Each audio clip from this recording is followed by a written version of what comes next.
ਵਾਹਿਗੁਰੂ ਜੀ ਕਾ ਖਾਲਸਾ, ਵਾਹਿਗੁਰੂ ਜੀ ਕੀ ਫਤਿਹ।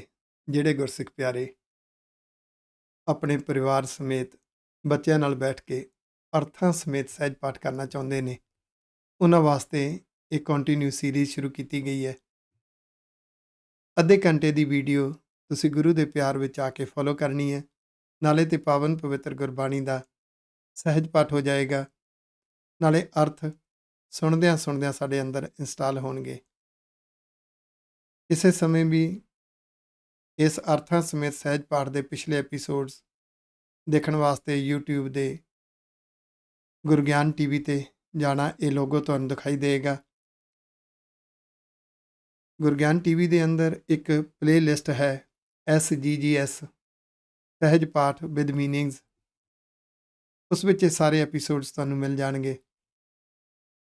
ਜੇ ਤੁਸੀਂ ਹਾਲੇ ਤੱਕ ਗੁਰਗਿਆਨ ਟੀਵੀ ਸਬਸਕ੍ਰਾਈਬ ਨਹੀਂ ਕੀਤਾ ਤਾਂ ਪਲੀਜ਼ ਸਬਸਕ੍ਰਾਈਬ ਦਾ ਬਟਨ ਜ਼ਰੂਰ ਦਬਾ ਦੇਣਾ, ਤਾਂ ਕਿ ਹਰ ਵੀਡੀਓ ਦਾ ਨੋਟੀਫਿਕੇਸ਼ਨ ਤੁਹਾਨੂੰ ਪਹੁੰਚ ਜਾਇਆ ਕਰੇ। ਜਿਨ੍ਹਾਂ ਨੂੰ ਉਪਰਾਲਾ ਚੰਗਾ ਲੱਗਿਆ, ਆਪਣੇ ਮਿੱਤਰਾਂ, ਦੋਸਤਾਂ, ਰਿਸ਼ਤੇਦਾਰਾਂ ਨੂੰ ਜ਼ਰੂਰ ਇਹ ਲਿੰਕ ਭੇਜਣਾ। ਹਰ ਇੱਕ ਨੂੰ ਦੱਸਣਾ, ਆਓ ਲਾਹੇ ਪ੍ਰਾਪਤ ਕਰੀਏ ਜੀ। ਮਨ ਪੀਵੈ ਸੁਣ ਸ਼ਬਦ ਵਿਚਾਰਾ, ਮਨ ਪੀਵੈ ਸੁਣ ਸ਼ਬਦ ਵਿਚਾਰਾ, ਜਿਮ ਜਿਮ ਵਰਸੈ ਅੰਮ੍ਰਿਤ ਧਾਰਾ, ਮਨ ਪੀਵੈ ਸੁਣ ਸ਼ਬਦ ਵਿਚਾਰਾ। ਵਾਹਿਗੁਰੂ ਜੀ ਕਾ ਖਾਲਸਾ, ਵਾਹਿਗੁਰੂ ਜੀ ਕੀ ਫਤਿਹ। ਅੱਜ ਆਪਾਂ ਦੀਦਾਰ ਕਰਾਂਗੇ ਸ੍ਰੀ ਗੁਰੂ ਗ੍ਰੰਥ ਸਾਹਿਬ ਜੀ ਦੇ ਪਾਵਨ ਅੰਗ 97 ਦੇ ਉੱਪਰ ਅੰਕਿਤ ਗੁਰੂ ਅਰਜਨ ਦੇਵ ਪਾਤਸ਼ਾਹ ਜੀ ਦੇ ਪਿਆਰੇ ਪਿਆਰੇ ਮਿੱਠੇ ਮਿੱਠੇ ਉਪਦੇਸ਼, ਰੱਬੀ ਉਪਦੇਸ਼, ਰੱਬੀ ਬਾਣੀ। ਰਾਗ ਮਾਝ ਮਹੱਲਾ ਪੰਜਵਾਂ। ਪੰਜਵੇਂ ਪਾਤਸ਼ਾਹ ਸਤਿਗੁਰੂ ਗੁਰੂ ਅਰਜਨ ਦੇਵ ਸਾਹਿਬ ਜੀ ਮਹਾਰਾਜ ਸੱਚੇ ਪਾਤਸ਼ਾਹ ਮਾਝ ਰਾਗ ਵਿੱਚ ਸਾਡੇ ਤੇ ਕਿਰਪਾ ਕਰ ਰਹੇ ਨੇ, ਸਾਨੂੰ ਸਿਖਾ ਰਹੇ ਨੇ। ਸਾਰੁਤ ਸੁਹਾਵੀ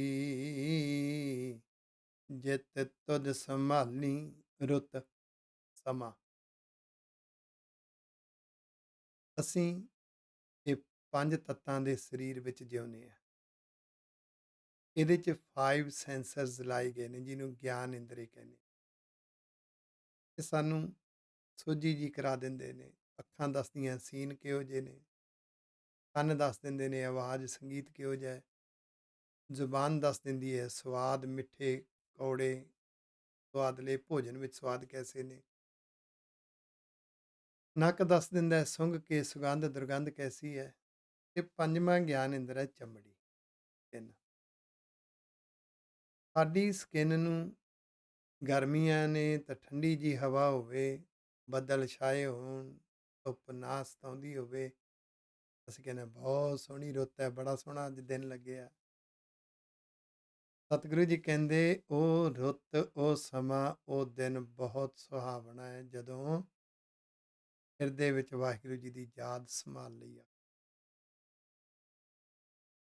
ਜਿਸ ਦਿਨ ਵਾਹਿਗੁਰੂ ਜੀ ਦੀ ਮਿੱਠੀ ਮਿੱਠੀ ਯਾਦ ਦਾ ਸਿਮਰਨ ਰਸ ਆ ਜਾਵੇ ਤੇ ਕਹਿ ਦੇਣਾ ਅੱਜ ਦਿਨ ਬੜਾ ਸੋਹਣਾ। ਜਦੋਂ ਵਾਹਿਗੁਰੂ ਜੀ ਦੇ ਸ਼ੁਕਰਾਨੇ ਵਿੱਚ ਗੁਰੂ ਦੇ ਉਪਦੇਸ਼ ਮੰਨਣ ਦੀ ਭਾਵਨਾ ਹੋਵੇ ਤੇ ਕਹਿਣਾ ਚਾਹੀਏ ਅੱਜ ਦਿਨ ਬੜਾ ਸੋਹਣਾ। ਦੇਖਿਆ ਜਾਵੇ ਤੇ ਗੁਰੂ ਕੇ ਗੁਰਸਿੱਖਾਂ ਦਾ ਰੋਜ਼ਾਨਾ ਹੀ ਦਿਨ ਸੋਹਣਾ ਚੜ੍ਹਦਾ ਹੈ। ਗੁਰੂ ਦੇ ਰੰਗ ਵਿੱਚ ਦਿਨ ਚੜ੍ਹਦਾ ਹੈ ਤੇ ਗੁਰੂ ਦੇ ਰੰਗ ਵਿੱਚ ਹੀ ਛਿਪਦਾ ਹੈ ਵਾਹਿਗੁਰੂ ਨਿਤਨੇਮ ਦੀ ਦਾਤ। ਗੁਰੂ ਕਾ ਗੁਰਸਿੱਖ ਸੋਹਣੇ ਸੁਹਾਵਣੇ ਸਮੇਂ ਵਿੱਚ ਸੌਂਦਾ ਹੈ। ਸੋਹਿਲਾ ਸਾਹਿਬ ਦੀ ਬਾਣੀ, ਸੋਹਣੇ ਸੁਹਾਵਣੇ ਸਮੇਂ ਵਿੱਚ ਹੀ ਉੱਠਦਾ ਆਖੋ। ਸੋ ਕੰਮ ਸੁਹੇਲਾ ਜੋ ਤੇਰੀ ਘਾਲੀ। ਉਹ ਕਰਮ ਸੋਹਣਾ ਹੈ ਜਿਹੜਾ ਕਰਮ ਤੇਰੀ ਘਾਲ ਬਣ ਜਾਵੇ, ਆਖੋ ਵਾਹਿਗੁਰੂ, ਤੇਰੀ ਸੇਵਾ ਬਣ ਜਾਵੇ। ਸਭ ਤੋਂ ਸੌਖਾ ਸ਼ਬਦ ਉਹ ਹੈ ਪਰਉਪਕਾਰ। ਇਹ ਗੁਰੂ ਪਾਤਸ਼ਾਹ ਦਾ ਮਿਸ਼ਨ ਹੈ, ਬਾਬੇ ਨਾਨਕ ਦਾ। ਧੰਨ ਗੁਰੂ ਨਾਨਕ ਪਾਤਸ਼ਾਹ ਨੇ ਖੇਤੀ ਕੀਤੀ। ਖੇਤੀ ਦੇ ਪਿੱਛੇ ਮਕਸਦ ਕੀ ਸੀ? ਪੈਸਾ ਕਮਾਉਣਾ, ਫੈਸਿਲਿਟੀ ਲਗਜ਼ਰੀ ਬਣਾਉਣੀ? ਨੋ, ਨੋ। ਵਿਜ਼ਨ ਸੀ ਇਸ ਖੇਤੀ ਨਾਲ ਪਰਉਪਕਾਰ ਕਰਨਾ ਹੈ। ਇਸ ਖੇਤੀ ਨਾਲ ਲੰਗਰ ਚੱਲੇਗਾ, ਲੰਗਰ ਛਕਣ ਵਾਲੇ ਆਵਣਗੇ, ਰੱਬ ਦੀਆਂ ਬਾਤਾਂ ਸਿੱਖਣਗੇ। ਕਰਤਾਰਪੁਰ ਦੀ ਤਰ੍ਹਾਂ। ਫਿਰ ਸੁਲਤਾਨਪੁਰ ਲੋਧੀ ਦੇ ਵਿੱਚ ਸਤਿਗੁਰਾਂ ਨੇ ਨੌਕਰੀ ਕੀਤੀ ਬਤੌਰ ਮੋਦੀ। ਮੋਦੀ ਮੀਨ ਸੇਲਜ਼ ਮੈਨੇਜਰ। ਗਵਰਨਮੈਂਟ ਦੀ ਦੁਕਾਨ ਸੀ, ਮੋਦੀ ਖਾਨਾ ਜਿਹੜਾ ਸੀ, ਸਰਕਾਰੀ ਦੁਕਾਨ ਸੀ। ਨਵਾਬ ਦੌਲਤ ਖਾਂ ਦੇ ਅੰਡਰ ਆਉਂਦੀ ਸੀ। ਗੁਰੂ ਪਾਤਸ਼ਾਹ ਨੂੰ ਬਕਾਇਦਾ ਤਨਖਾਹ ਤੇ ਰੱਖਿਆ ਸੀ, ਸੈਲਰੀ ਦਿੰਦੇ ਸੀ। ਪਰ ਗੁਰੂ ਪਾਤਸ਼ਾਹ ਦਾ ਮਿਸ਼ਨ ਕੀ ਸੀ? ਮਿਸ਼ਨ ਸੀ ਕਿ ਇਸ ਮੋਦੀ ਖਾਨੇ ਰਾਹੀਂ ਗਰੀਬਾਂ ਦੀ ਸੇਵਾ ਕਰਨੀ ਹੈ। ਆਪਣੇ ਦਸਵੰਧ ਵਿੱਚੋਂ ਗਰੀਬਾਂ ਨੂੰ ਚੁਕਾ ਦਿੰਦੇ ਸੀ, ਤੇਰਾ ਤੇਰਾ ਤੇਰਾ ਕਹਿ ਕੇ। ਗੁਰੂ ਪਾਤਸ਼ਾਹ ਨੇ ਦਿਖਾ ਦਿੱਤਾ, ਗੁਰਸਿੱਖਾ ਤੇਰੇ ਕਰਮ ਪਰਉਪਕਾਰ ਦੀ ਬਿਰਤੀ ਦੇ, ਕਿਸੇ ਦਾ ਭਲਾ ਹੋ ਗਿਆ, ਉਹ ਕਰਮ ਕਰਨੇ। ਅੱਜ ਦੇ ਯੁੱਗ ਵਿੱਚ ਸਭ ਤੋਂ ਉੱਤਮ ਪਰਉਪਕਾਰ ਮੈਨੂੰ ਲੱਗਦਾ ਹੈ ਬੱਚਿਆਂ ਨੂੰ, ਟੀਨਏਜਰਸ ਨੂੰ, ਯੂਥ ਨੂੰ ਸਿੱਖੀ ਸਰੂਪ ਦਾ ਪਿਆਰ, ਗੁਰਬਾਣੀ ਗੁਰੂ ਵਿਰਸੇ ਦਾ ਪਿਆਰ, ਗੁਰਮਤ ਦਾ ਪਿਆਰ ਉਹਨਾਂ ਅੰਦਰ ਜਗਾਉਣਾ, ਗੁਰੂ ਵਿਰਸੇ ਦਾ ਗਿਆਨ ਵੰਡਣਾ ਸਭ ਤੋਂ ਵੱਡਾ ਪਰਉਪਕਾਰ। ਤੇ ਸਭ ਤੋਂ ਘੱਟ ਧਿਆਨ ਇਹਦੇ ਤੇ ਦਿੱਤਾ ਜਾਂਦਾ। ਅਸੀਂ ਲੱਖਾਂ ਡਾਲਰ, ਕਰੋੜਾਂ ਡਾਲਰ ਉੱਥੇ ਖਰਚ ਦਿੰਦੇ ਹਾਂ ਜਿੱਥੇ ਸਾਡੇ ਜਜ਼ਬਾਤ ਜੁੜਦੇ ਨੇ। ਜਜ਼ਬਾਤੀ ਹੋ ਕੇ ਅਸੀਂ ਬਹੁਤ ਪੈਸਾ ਖਰਚ ਕਰ ਦਿੰਦੇ ਹਾਂ। ਬੱਚਿਆਂ ਨੂੰ ਸਿੱਖੀ ਵਿਰਸਾ ਸਿਖਾਉਣ ਵਾਸਤੇ ਅਸੀਂ ਉਨਾ ਖਰਚ ਨਹੀਂ ਕਰ ਰਹੇ, ਨਹੀਂ ਕਰ ਰਹੇ। ਮਾਰੋ ਝਾਤੀ ਆਪਣੇ ਅੰਦਰ ਤੇ ਮਾਰੋ ਝਾਤੀ ਬਾਹਰ ਸਮਾਜ ਵਿੱਚ। ਜਜ਼ਬਾਤੀ ਹੋ ਕੇ ਜਿੰਨਾ ਪੈਸਾ ਅਸੀਂ ਦੂਜੇ ਪਾਸਿਆਂ ਤੇ ਖਰਚ ਰਹੇ ਹਾਂ, ਕਾਸ਼ ਬੱਚਿਆਂ ਨੂੰ, ਨੌਜਵਾਨਾਂ ਨੂੰ, ਟੀਨੇਜਰਸ ਨੂੰ ਸਿੱਖੀ ਵਿਰਸਾ ਵੰਡਣ ਵਾਸਤੇ ਖਰਚੀਏ, ਸੋਨੇ ਤੇ ਸੁਹਾਗਾ ਬਣ ਜਾਏ। ਕਿੰਨੇ ਨੌਜਵਾਨ ਐਸੇ ਹੋਣਗੇ ਜਿਨ੍ਹਾਂ ਨੂੰ ਸਿੱਖੀ ਵਿਰਸੇ ਦਾ ਗਿਆਨ ਨਹੀਂ? ਕਿੰਨੇ ਬੱਚੇ ਐਸੇ ਹੋਣਗੇ ਜਿਨ੍ਹਾਂ ਨੂੰ ਸਿੱਖੀ ਵਿਰਸੇ ਦਾ ਗਿਆਨ ਵੰਡਣ ਵਾਸਤੇ ਯਤਨ ਹੀ ਨਹੀਂ ਹੋ ਰਹੇ, ਨਾ ਘਰ ਵਿੱਚੋਂ ਨਾ ਬਾਹਰ। ਜਿਹੜਾ ਕੰਮ ਪਰਉਪਕਾਰ ਦਾ ਹੋਏਗਾ ਉਹ ਬੜਾ ਸੁਹੇਲਾ ਹੋਏਗਾ ਔਰ ਰੱਬ ਦੀ ਘਾਲ ਹੋਏਗੀ, ਰੱਬ ਦੀ ਸੇਵਾ ਹੋਏਗੀ। ਫਿਰ ਰੱਬ ਬਖਸ਼ਿਸ਼ਾਂ ਦਿੰਦੇ, ਗੁਰੂ ਬਖਸ਼ਾਂ ਦਿੰਦੇ। ਸਿੱਖਣਾ ਹੈ ਅਸੀਂ, ਕੇਵਲ ਪੜ੍ਹਨਾ ਨਹੀਂ, ਸਿੱਖਣਾ ਹੈ। ਸਿੱਖ ਕੇ ਆਪਣੀ ਲਾਈਫ ਵਿੱਚ ਉਸਨੂੰ ਪ੍ਰੈਕਟੀਕਲ ਰੈਲੇਵੈਂਟ ਸਮਝ ਕੇ ਉਹਨੂੰ ਲਾਗੂ ਕਰਨਾ, ਅਪਲਾਈ ਕਰਨਾ ਆਪਣੀ ਲਾਈਫ ਵਿੱਚ। ਸਮਾਂ ਉਹ ਚੰਗਾ ਹੈ, ਉਹ ਸੋਹਣਾ ਹੈ ਜਦੋਂ ਰੱਬ ਦੀ ਯਾਦ, ਰੱਬ ਦਾ ਭੈ ਹੁੰਦਾ। ਤੇ ਕੰਮ ਉਹ ਚੰਗਾ ਹੈ, ਉਹ ਸੋਹਣਾ ਹੈ ਜਿਹੜਾ ਪਰਉਪਕਾਰ ਲਈ ਹੁੰਦਾ ਹੈ। ਸੋ ਰਿਦਾ ਸੁਹੇਲਾ ਜਿਤ ਹਿਰਦੈ ਤੂੰ ਮੁੱਠਾ, ਸਭਨਾ ਕੇ ਦਾਤਾਰਾ ਜੀਓ। ਉਹ ਹਿਰਦਾ ਇਤਨਾ ਸੋਹਣਾ ਹੈ, ਖੂਬਸੂਰਤ ਹੈ, ਬਾਕਮਾਲ ਹੈ, ਜਿਸ ਹਿਰਦੇ ਵਿੱਚ ਵਾਹਿਗੁਰੂ ਜੀ ਦੀ ਯਾਦ ਵਸਦੀ ਹੈ। ਉਹ ਹਿਰਦਾ ਸੱਚੀ ਕਮਾਲ ਹੈ, ਜਿਸ ਹਿਰਦੇ ਵਿੱਚ ਗੁਰਬਾਣੀ ਦਾ ਪਿਆਰ ਵਸਦਾ ਹੈ। ਗੁਰਬਾਣੀ ਦੇ ਉਪਦੇਸ਼ ਸਮਝਣ ਦਾ, ਅਰਥ ਜਾਣ ਕੇ ਰਮਜ਼ਾਂ ਸਮਝਣ ਦਾ ਚਾਓ, ਜਜ਼ਬਾ ਤੇ ਲਗਨ ਵਸਦਾ ਹੈ। ਉਹ ਹਿਰਦਾ ਸੁਹੇਲਾ। ਜਿਹੜਾ ਹਿਰਦਾ ਆਪਣੇ ਗੁਰੂ ਦੀ, ਵਾਹਿਗੁਰੂ ਜੀ ਦੀ ਯਾਦ ਵਿੱਚ ਹਰ ਵੇਲੇ ਸੋਚਾਂ ਸੋਚਦਾ ਹੈ, ਪਰਉਪਕਾਰ ਦੀ ਪਲਾਨਿੰਗ ਬਣਾਉਂਦਾ ਹੈ, ਆਪਣਾ ਜੀਵਨ ਸਫਲ ਕਰਦਾ ਹੈ ਤੇ ਹੋਰਨਾਂ ਨੂੰ ਵੰਡਦਾ ਹੈ, ਉਹ ਹਿਰਦਾ ਬਹੁਤ ਸੋਹਣਾ ਹੈ। ਉਸ ਹਿਰਦੇ ਵਿੱਚ ਸਭਨਾਂ ਦੇ ਦਾਤੇ ਵਾਹਿਗੁਰੂ ਜੀ ਦੀ ਬਖਸ਼ਿਸ਼ ਵਸਦੀ ਹੈ। ਇਹ ਵਾਹਿਗੁਰੂ ਜੀ, ਤੂੰ ਸਾਂਝਾ ਸਾਹਿਬ ਬਾਪ ਹਮਾਰਾ, ਤੁਸੀਂ ਸਾਡੇ ਸਾਰਿਆਂ ਦੇ ਸਾਂਝੇ ਮਾਲਕ ਹੋ, ਸਾਰਿਆਂ ਦੇ ਪਿਤਾ ਜੀ ਹੋ। ਨੌ ਨਿਧ ਤੇਰਾ ਅਖੁੱਟ ਭੰਡਾਰਾ।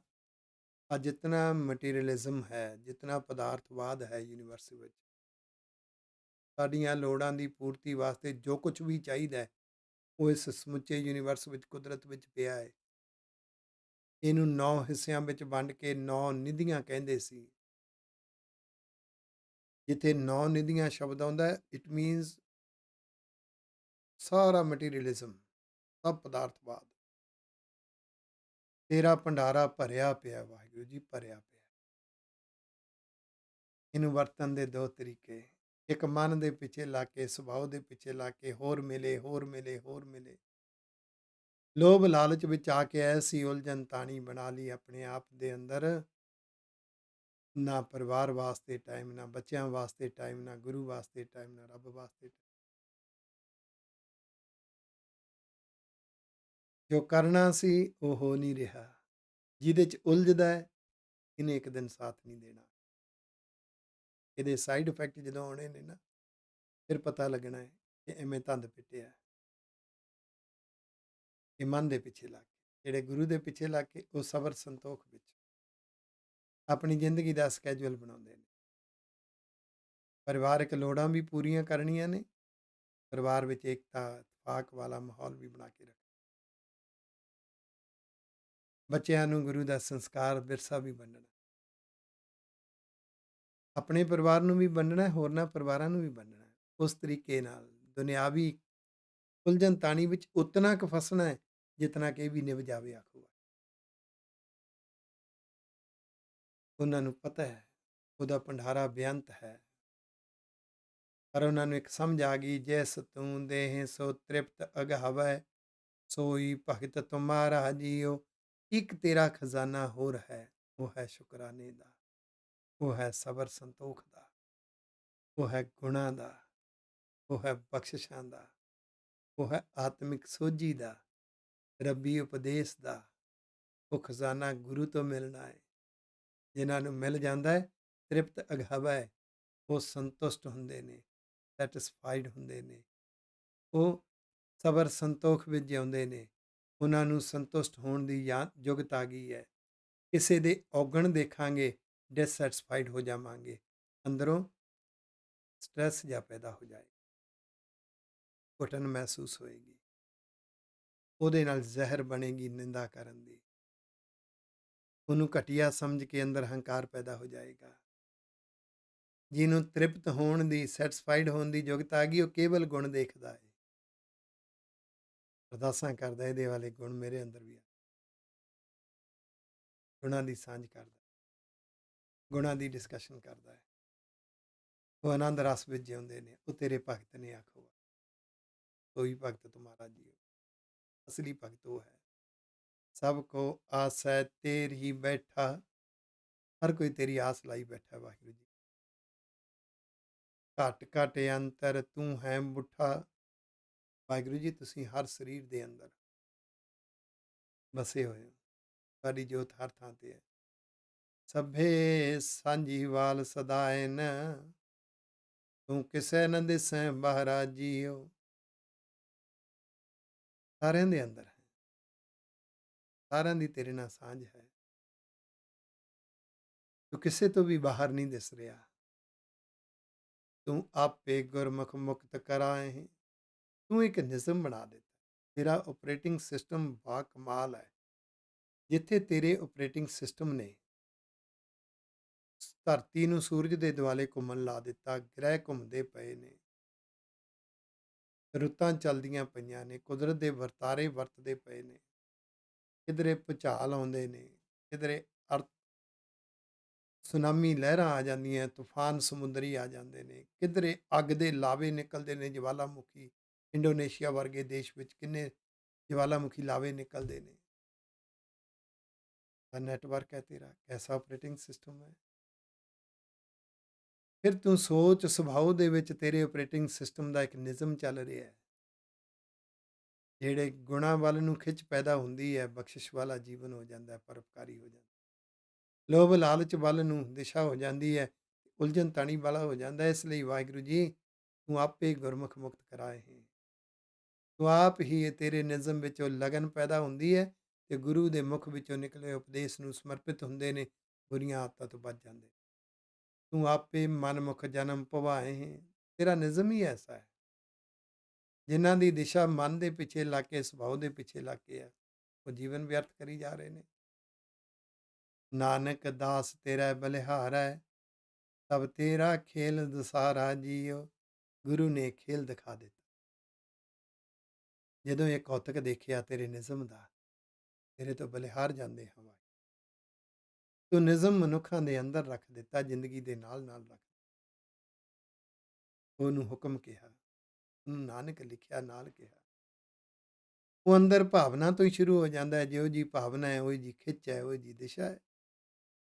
ਜਿਹਦਾ ਨੂੰ ਮਨ ਦੀ ਖਿੱਚ ਹੈ, ਉਹਦੇ ਨੂੰ ਜੀਵਨ ਧਾਰਾ ਤੁਰ ਪੈਂਦੀ ਹੈ। ਦੋ ਹੀ ਹੈ, ਤੂੰ ਪਿੱਛੇ ਦੱਸਿਆ ਸੀ, ਪਿੱਛੇ ਸ੍ਰੀ ਰਾਗ ਦੇ ਵਿੱਚ ਲਿਵ ਧਾਤ ਦੋਏ ਰਾਹ ਹੈ। ਕੋਈ ਮਟੀਰੀਅਲਿਸਟਿਕ ਥਿੰਕਿੰਗ ਵਿੱਚੋਂ ਦੀ ਸੋਚਦਾ ਹੈ, ਕੋਈ ਸਪਿਰਿਚੁਅਲਿਸਟਿਕ ਥਿੰਕਿੰਗ ਵਿੱਚੋਂ ਦੀ ਸੋਚ। ਕਿਸੇ ਨੂੰ ਰਾਹ ਸਪਿਰਿਚੁਅਲਿਜ਼ਮ ਦਾ ਮਿਲ ਗਿਆ, ਕਿਸੇ ਨੂੰ ਰਾਹ ਮਟੀਰੀਅਲਿਜ਼ਮ ਦਾ ਮਿਲ ਗਿਆ। ਕੋਈ ਪਦਾਰਥਵਾਦ ਵਿੱਚ ਉਲਝ ਗਿਆ, ਕੋਈ ਅਧਿਆਤਮਵਾਦ ਵੱਲ ਨੂੰ ਚਲਿਆ ਗਿਆ। ਤੇਰਾ ਖੇਲ ਹੈ ਵਾ। ਇਹ ਨਿਜ਼ਮ ਗੁਰੂ ਗ੍ਰੰਥ ਸਾਹਿਬ ਦੀ ਬਾਣੀ ਨੇ ਸਮਝਾਇਆ, ਸਿਖਾਇਆ ਤੇ ਦਿਖਾ ਦਿੱਤਾ। ਖੇਲ ਦਸਾਹਰਾ ਜੀ ਦਿਖਾ ਦਿੱਤਾ ਖੇਲ। ਮਾਝ ਮਹੱਲਾ ਪੰਜਵਾਂ। ਆ ਪਿਛਲੇ ਸ਼ਬਦ ਦੇ ਅਖੀਰ ਤੇ ਦੇਖੋ 4, 2, 9 ਅੰਕ ਲਿਖੇ ਹੋਏ ਨੇ। 4 ਜਾਨੀ ਚੌਥਾ ਪਦਾ, ਕਿਉਂਕਿ ਚੌਪਦੇ ਨੇ। 2 ਦੇ ਅਰਥ ਹੈ ਗੁਰੂ ਅਰਜਨ ਦੇਵ ਸਾਹਿਬ ਜੀ ਦਾ ਦੂਜਾ ਹੈ। ਇਹ ਉਂਝ ਮਾਝ ਰਾਗ ਦਾ 9ਵਾਂ ਹੈ, ਕਿਉਂਕਿ 7 ਚੌਪਦੇ ਮਹੱਲੇ ਚੌਥੇ ਕੇ ਪਿੱਛੇ ਆਏ ਸੀ। 7 2 ਤੇ 9 ਇਸੀ ਕਮਾਲ ਦੀ ਕੰਪਿਊਟਰਾਈਜ਼ਡ ਲੌਕਿੰਗ ਸਿਸਟਮ ਹੈ ਗੁਰੂ ਪਾਤਸ਼ਾਹ ਦਾ ਸ਼ਬਦ ਦੇ ਅਖੀਰ ਤੇ ਲੱਗੇ ਅੰਕਾਂ ਵਿੱਚ। ਮਾਝ ਮਹੱਲਾ ਪੰਜਵਾਂ, ਪੰਚਮ ਪਾਤਸ਼ਾਹ ਗੁਰੂ ਅਰਜਨ ਦੇਵ ਸਾਹਿਬ ਜੀ ਮਹਾਰਾਜ ਜੀ ਦਾ ਇਹ 10ਵਾਂ ਸ਼ਬਦ ਹੈ। ਮਾਝ ਰਾਗ ਦਾ 10ਵਾਂ ਤੇ ਗੁਰੂ ਅਰਜਨ ਦੇਵ ਸਾਹਿਬ ਜੀ ਮਹਾਰਾਜ ਜੀ ਦਾ ਤੀਜਾ। ਅਨਹਦ ਵਾਜੈ ਸਹਿਜ ਸੁਹੇਲਾ। ਅਨਹਦ ਮੇਰੇ ਗੁਰੂ ਦੇ ਜਿੰਨੇ ਉਪਦੇਸ਼ ਨੇ, ਰੱਬੀ ਬਾਣੀ ਹੈ, ਇਸ ਤੋਂ ਉੱਪਰ ਕੋਈ ਅਨਹਦ ਨਾਦ ਸਿੱਖ ਨੂੰ ਨਹੀਂ ਲੋੜ। ਆਖੋ ਵਾਹਿਗੁਰੂ। ਕਿਉਂਕਿ ਗੁਰਮੁਖ ਨਾਦੰ, ਗੁਰਮੁਖ ਵੇਦੰ, ਗੁਰਮੁਖ ਰਹਿਆ ਸਮਾਈ। ਗੁਰੂ ਦੇ ਮੁਖ ਵਿੱਚੋਂ ਨਿਕਲੇ ਹੋਏ ਉਪਦੇਸ਼, ਆਵਾਜ਼ ਹੀ ਸਭ ਤੋਂ ਵੱਡਾ ਨਾਦ ਹੈ। ਕੋਈ ਜੋਗ ਮਤ ਤੋਂ ਪ੍ਰਭਾਵਿਤ ਹੋ ਕੇ, ਜੋਗ ਮਤ ਦੀ ਆਈਡੀਓਲੋਜੀ ਵਾਲੀ ਸੋਚ ਨਾਲ ਗੁਰਬਾਣੀ ਵਿੱਚੋਂ ਅਨਹਦ ਸ਼ਬਦ ਦੇ, ਅਨਹਦ ਵਾਜੇ ਦੇ ਕੋਈ ਅਰਥ ਲੱਭਦਾ ਹੈ ਨਾ, ਉਲਝ ਜਾਏਗਾ। ਆਖੋ ਗੁਰੂ ਗ੍ਰੰਥ ਸਾਹਿਬ ਜੀ ਦੇ ਵਿੱਚੋਂ ਹੀ ਅਰਥ ਲੱਭਣੇ। ਅਨਹਦ ਵਾਜਾ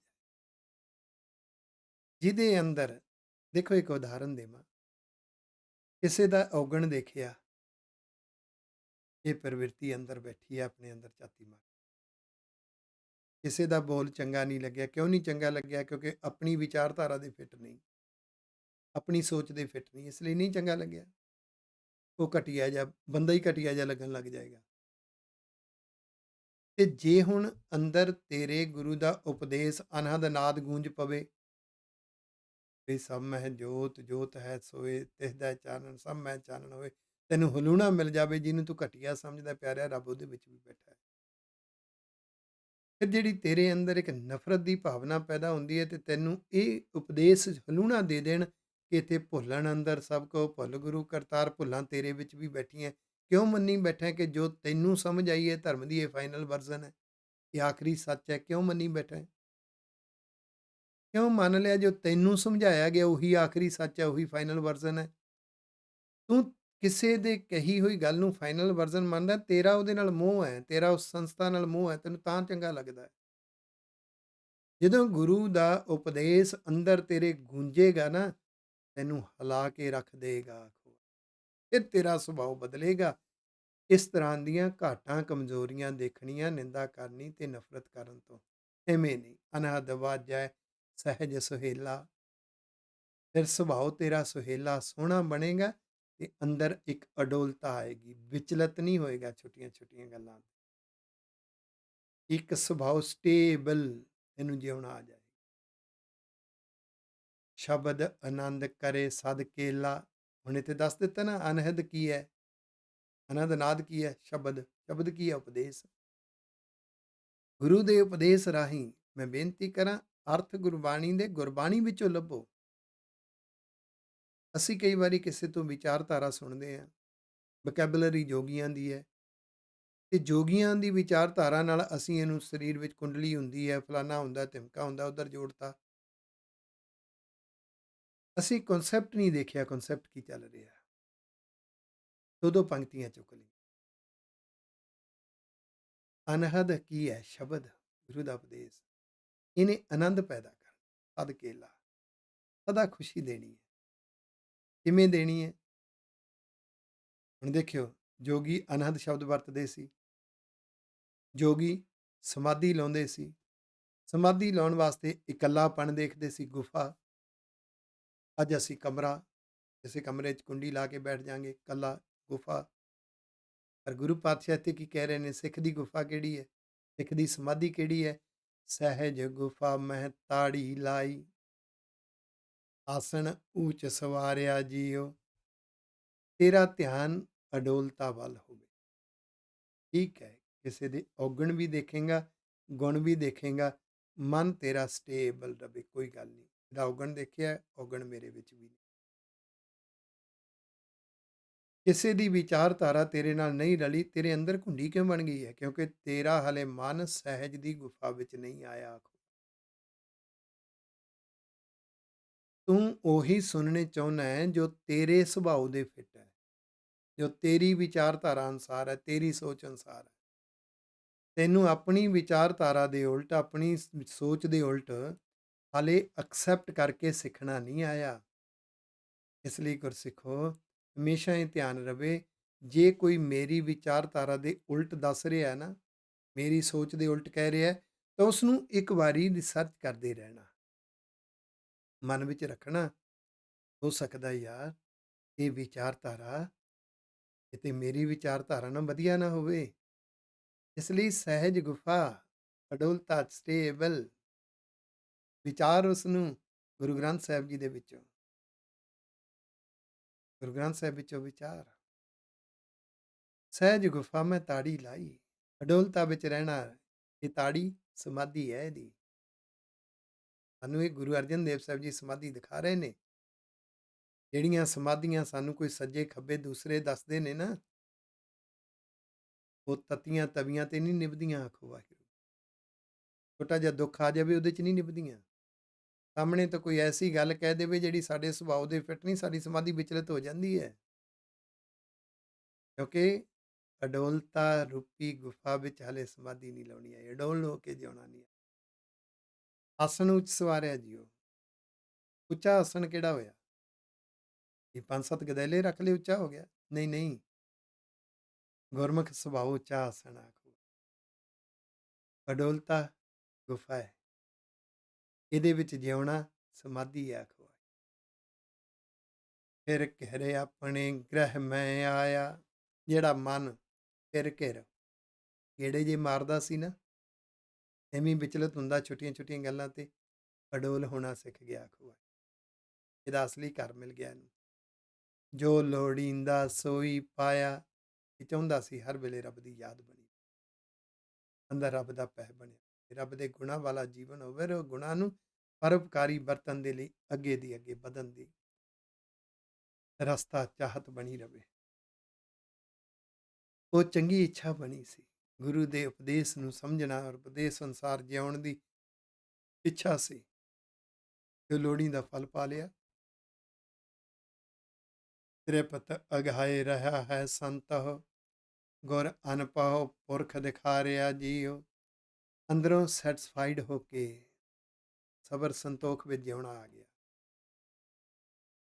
ਜਿਸ ਤਰ੍ਹਾਂ ਦਾ ਮਰਜ਼ੀ ਮਨੁੱਖ ਹੈ, ਜਿਸ ਤਰ੍ਹਾਂ ਦੀ ਮਰਜ਼ੀ ਸੁਭਾਅ ਹੈ, ਸੋਚ ਹੈ, ਉਹਦਾ ਸੋਚ ਸੁਭਾਅ ਮੇਰੇ ਨਹੀਂ ਫਿੱਟ ਆ ਰਿਹਾ, ਪਰ ਅੰਦਰੋਂ ਸੰਤੁਸ਼ਟ।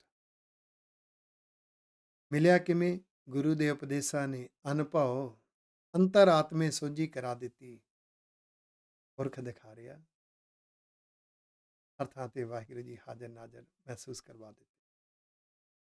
ਆਪੇ ਰਾਜਨ ਆਪੇ ਲੋਗਾ। ਹੁਣ ਪਤਾ ਲੱਗਿਆ ਵਾਹਿਗੁਰੂ ਜੀ ਐਸੇ ਸੱਚ ਦੇ ਪਾਤਸ਼ਾਹ ਨੇ, ਹਰ ਮਨੁੱਖ, ਹਰ ਜੀਵ, ਹਰ ਜੰਤੂ, ਹਰ ਪਸ਼ੂ ਪੰਛੀ, ਸਭ ਕੁਛ ਉਹ ਸੱਚੀ ਸਰਕਾਰ ਦੀ ਪਬਲਿਕ ਹੈ, ਔਰ ਉਹ ਹਰ ਇੱਕ ਦੇ ਅੰਦਰ ਬੈਠਾ ਹੋਇਆ। ਆਪ ਨਿਰਬਾਣੀ ਆਪੇ ਭੋਗਾ। ਅਗਰ ਕੋਈ ਸੋਚ ਵਾਸ਼ਨਾ ਤੋਂ ਰਹਿਤ ਹੈ, ਸੁਭਾਅ ਵਾਸ਼ਨਾ ਤੋਂ ਰਹਿਤ ਹੈ, ਉਹਦੇ ਅੰਦਰ ਵੀ ਉਹ ਆਪ ਬੈਠਾ ਹੈ। ਅਗਰ ਕੋਈ ਭੋਗੀ ਬਣ ਕੇ ਜਿਉ ਰਿਹਾ, ਰਸਾਂ ਨੂੰ ਭੋਗ ਰਿਹਾ, ਉਹਦੇ ਅੰਦਰ ਵੀ ਵਾਹਿਗੁਰੂ ਦੀ ਜੋਤ ਵਿੱਚ ਆਪੇ ਤਖਤ ਵਹਿ ਸਚ ਨਿਆਈ, ਸਭ ਚੁੱਕੀ ਕੂਕ ਪੁਕਾਰਿਆ ਜੀਓ। ਜਦੋਂ ਮਹਿਸੂਸ ਹੋਇਆ ਵਾਹਿਗੁਰੂ ਜੀ ਦਾ ਤਖਤ, ਟਿਕਾਣਾ ਕੀ ਹੈ? ਸੱਚ।